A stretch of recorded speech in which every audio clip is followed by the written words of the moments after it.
Today, super topic. Are you ready? Let's go. Why do you want to get diagnosed for neurodiversity? And here is a very large topic, I know. I am Carla, I am a designer that is now studying neuroscience and got diagnosed 2 years ago with autism and ADHD. Today, I want to share my experience around why it's important to get a diagnosis. Now, I know that the large majority of adults who get diagnosed with neurodiversity is because they are already in the journey of diagnosis for one of their kids, and while they are in the studio with the psychologist or the psychiatrist, then it turns out that they correspond very well to 90% of the symptoms of their kids. And this is not by mistake, it's not an accident. It's simply because, as we know, one of the multifactorial causes that are behind the development of neurodiversity is genetics. So, more often than not, if your kid is neurodiverse, most likely you or your partner are neurodiverse. However, when adults are diagnosed, the process is a little bit different than it is for kids. There are a number of tests that you have to go through, and there are a number of clinical interviews that you have to do with the therapist and with the psychiatrist to collect all data about you, about your childhood, about your behaviors, the feedback you got from teachers, from parents, from peers, etc. How are you today? What of those symptoms or those behaviors is still present today? Which are the elements that keep running through your life that come back in the same way in cycle through your relationships, professional relationships, and so on? And in order to understand globally, holistically, who are you as an individual, and also what is your life story. If you have been through addiction, for example, if you have had, if you have been in jail, if you have been through massive risks that were a little bit unjustified, how instinctual you are, how much you are rushing into things instead of thinking twice. So these are all extremely important details for a psychiatrist in order to collect and create your portrait as a human being. And this is paired up with tests. And one of the most important tests is around masking. Because as adults, if you are diagnosed later in life, it means that for all these years, you have found some strategies, some coping strategies to be able to get along with the rest of the world. Be as performant as you can, be as good looking as you can, and blend into the society that you are living in the professional context, in relationships, in friendships, etc. And it's not uncommon that when you are neurodiverse, the time you spend outside of your life is perfectly high performance, and then the moment you enter your house and you close the door, you crash and you simply shut down because you are exhausted from masking the whole day. So this test is incredibly important. And now, why is it important to get this diagnosed? Because what you get back from this analysis is a very long story of yourself with your data, with the observation of the therapist, and with the final results of your test. All of this gives you an incredible understanding of who you are. Not who you are only, but also how you function. And this is game changer.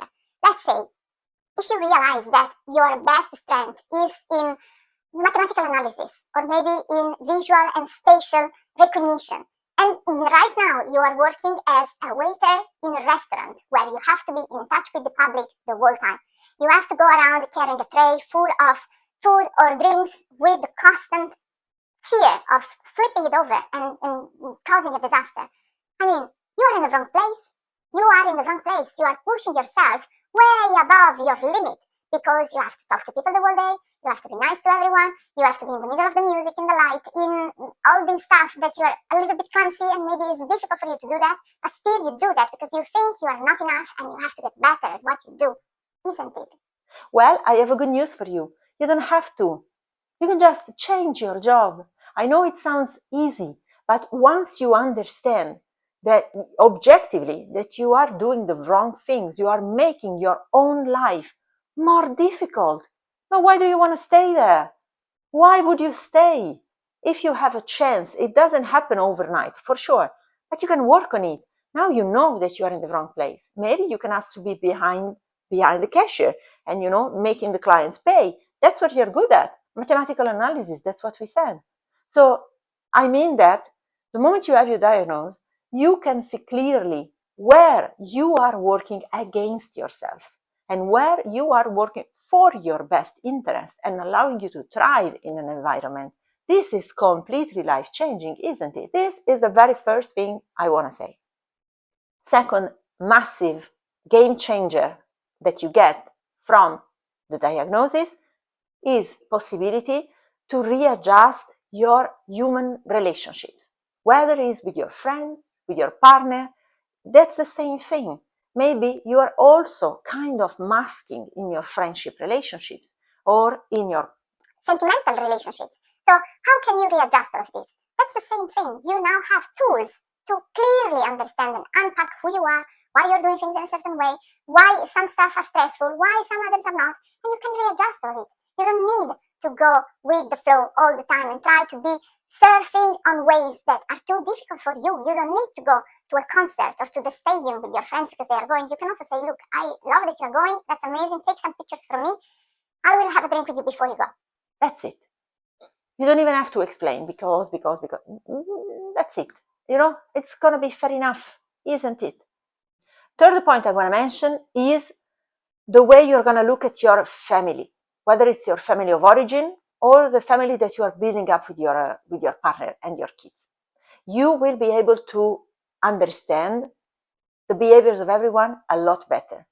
Let's say, as we said in the beginning, one of the factors that determine neurodiversity is genetics. So there are large chances that someone else in your family of origin is neurodiverse. Probably a different neurodiversity than yours. It doesn't have to be the same, but somebody has something. And now that you have been discussing about your behaviors, your way of coping with the difficulties associated with neurodiversity, you will be so much faster in understanding the behaviors of others in your family. And this is really life changer, one more time. Sometimes we are very fast in attaching labels to the behaviors of people and in saying, oh, this person is stingy, or this other one, oh, this is a narcissist. Clearly, like my father was a narcissist, my mother was stingy, my brother is absolutely non-social, is an antisocial person, etc. That's labels that we put on the face of people without taking the time to understand why they are doing what they are doing.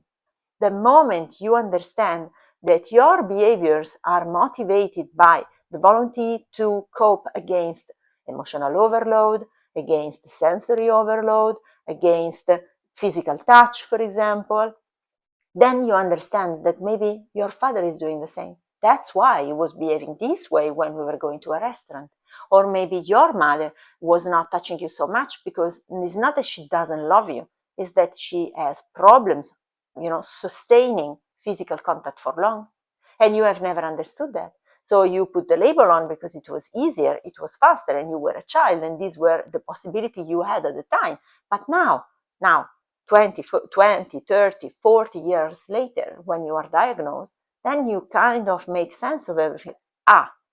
Okay, so I've been in therapy to talk about, or I've been talking to my friends, complaining about my sloppy family, whatever, and now I'm like understanding that maybe they were doing the best they could with the means they had without having been diagnosed, without any support.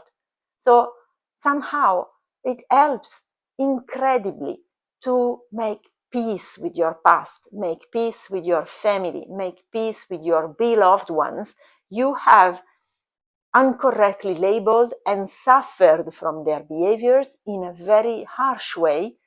And now you are kind of, understanding, feeling that there is something else you can do. There is another way you can now revisit those situations and rebuild those relationships. That's incredible. That's an incredible opportunity that you are given and that can define your life in a different way. Only for this point, go get your diagnosis. It's really important and it really makes difference. So I will be talking in another video about the stigma associated to the label, which is unfortunately in the head of many, and why is it not a stigma? I will see you there.